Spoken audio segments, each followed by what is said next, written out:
In this guide, I'm going to show you how you could fix it when your Amazon Firestick 4K Max remote isn't working. Before we do get into this guide, make sure to like the video and subscribe to the channel with all notifications on. It really does help the channel and lets us know that you want more content like this. We'd greatly appreciate it, and if at any point throughout this guide you did have any questions, just ask them down in the comment section below and we could help you out further. I'm going to be doing my best to reply to every single comment down there.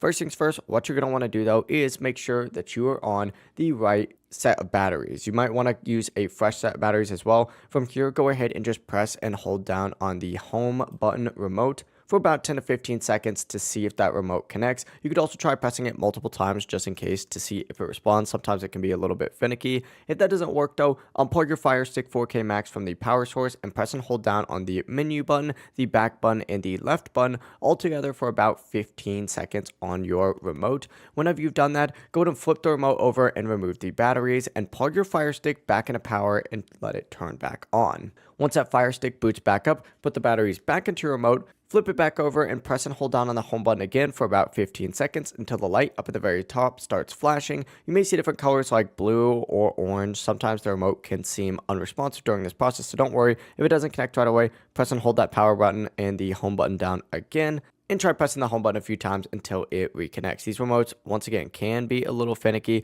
so repeating the steps a few times usually does do the trick. As you can see, my remote is now connected, but it really is as simple as that. If you guys did have any questions, just ask them down in the comment section below, and we could help you out further. I'm going to be doing my best to reply to every single comment down there. Before you do leave this guide, make sure to like the video and subscribe to the channel with all notifications on. It really does help us out and lets us know that you want more content like this. We'd greatly appreciate it. Have a great rest of your day, though.